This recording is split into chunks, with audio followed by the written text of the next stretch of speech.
रब्बी इश्रह ली सदरी वयस्सिर ली अमरी वहलुल उक़दतम मिन लिसानी यफ़क़हू क़ौली रब्बी यस्सिर वला तुअस्सिर वतम्मिम बिल खैर व बिका नस्ताईन आमीन या इलाही आमीन।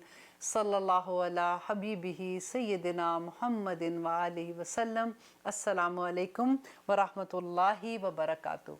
नबी सल्लल्लाहु अलैहि वसल्लम ने कितनी खूबसूरत हदीस कही थी कि सहाबा को पूछा कि तुम जो हो अपने वरसा के माल से ज़्यादा मोहब्बत करते हो, तो उन्होंने कहा कि अपने माल से ज़्यादा वरसा के माल से मोहब्बत करते हो। तो सहाबा ने कहा कि कैसे वो हो सकता है, हम तो अपने माल से मोहब्बत करते हैं।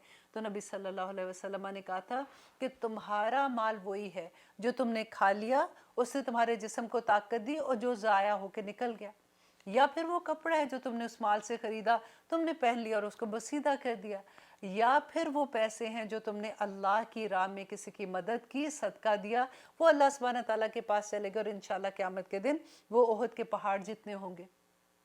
इसके अलावा जो कुछ भी है वो तुम्हारे वरसा का है और तुम उससे इतनी मोहब्बत करते हो कि दिन रात उसकी खातिर तुम अपनी नींदें भी हराम कर देते हो। अब इतना जमा हो गया तो अब ये कर ले, अब ये ख़रीद लिया तो ये ले लें, अब वो कर लिया तो ये ले लें। और वो किसके लिए करते हैं? जो माल पीछे रह जाएगा वो तुम्हारे वरसा का है और उसी की खातिर तुम अपना दीन ईमान तक बेच देते हो।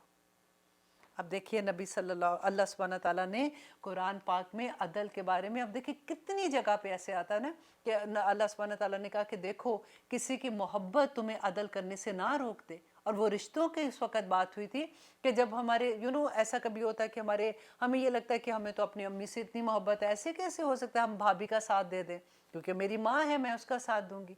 अल्लाह सुब्हानहू तआला ने साफ कह दिया कि जो रिश्ते, ऐसा ना हो कि कभी तुम मोहब्बत में अदल करने से पीछे रह जाओ।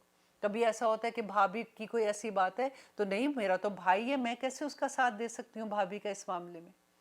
हर मामले में अदल करेंगे। अगर अदल नहीं करेंगे तो फिर अदल का ऑपोजिट क्या होगा? जुल्म होगा।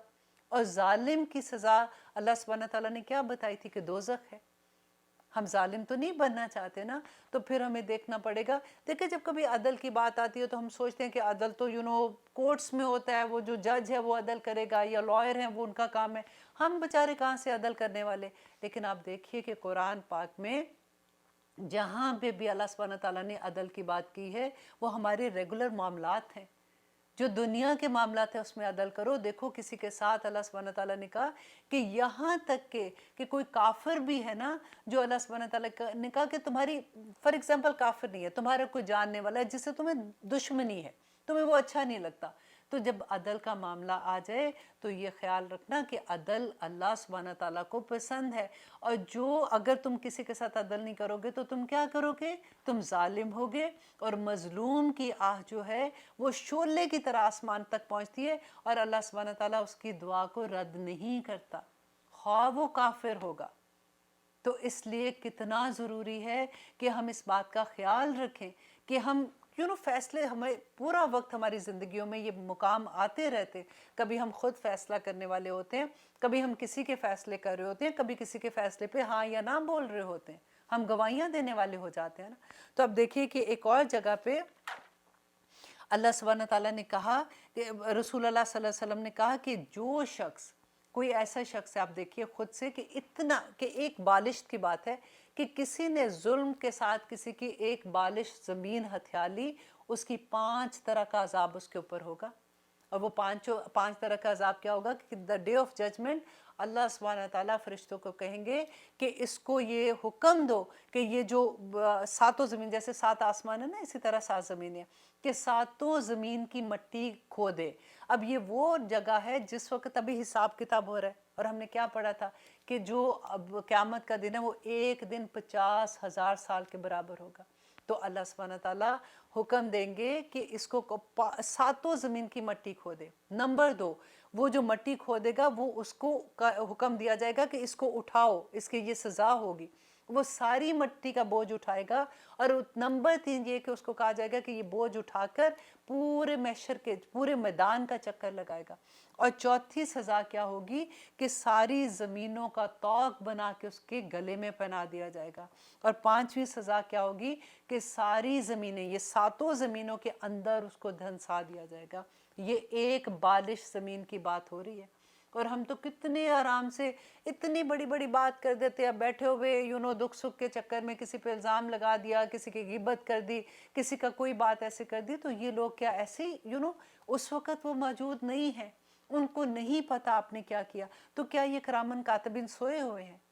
کیا جو اللہ سبحانہ تعالیٰ کہتے ہیں کہ میں تمہیں دیکھ رہا ہوں، اللہ سبحانہ تعالیٰ ہر وقت آپ کو دیکھ رہے ہیں، تو وہ کون سی جگہ جہاں پہ چھپ کے ہم کوئی کر سکتے ہیں؟ یہ سارا کا سارا معاملہ ظلم اور عدل کے مقام پہ آ جاتا ہے نا، کہ اگر ہم ایسے نہیں کریں گے، ہماری زندگیاں عدل پہ نہیں رہیں گی، تو ہم فساد کریٹ کر دیں گے سوسائٹی میں۔ اور جو فساد کریٹ کرتا ہے، تو اللہ سبحانہ تعالیٰ نے سورۃ بقرہ میں کیا کہا تھا؟ فساد کرنے والا معاشرے کا خون چوسنے والا ہوتا ہے۔ جو خون چوستے ہیں اس کو اللہ سبحانہ تعالیٰ نے کیا کہا تھا؟ کہ وہ لوگ فاسق ہیں اور ان کی سزا دوزخ ہے۔ اللہ اکبر۔ اور اب دیکھیے کہ اس کے بعد اب نبی صلی اللہ علیہ وسلم نے کیا فرمایا تھا کہ عادل، ایک عدل کرنے والا، عدل کی بات ہو رہی تھی کہ ایک دن کا عدل 60 دن کی عبادت سے بہتر ہے۔ 60 دن، آپ دیکھیے کہ کون دن رات عبادت کے لیے کھڑا ہو سکتا ہے کہ 60 دن کی عبادت سے ایک دن کا عدل جو ہے وہ بہتر ہے۔ کیونکہ عدل کرنا ایک دن کا مطلب ہے کہ جیسے فار ایگزامپل کورٹ میں ہے، وہ ایک دن کا فیصلہ کرنا ہے، یا ہمارے پاس اگر کوئی ہم نے وراثت کی کوئی ایسی بات آ گئی، ہم نے تقسیم کرنی ہے یا کچھ کرنا ہے، تو وہ ایک دن کا عدل 60 سال کی عبادت سے بہتر ہے۔ 60 دن میں پہلے بول رہی تھی نا، 60 سال کی عبادت سے بہتر ہے۔ انشاءاللہ نیکسٹ پروگرام میں ہم اسی آیا کی مور ڈیٹیل دیکھیں گے۔ تب تک کے لیے اجازت دیجیے۔ سبحانک اللہم و بحمدک، اشہد لا الہ الا انت، استغفرک و اتوب الیک۔ السلام علیکم ورحمۃ اللہ وبرکاتہ۔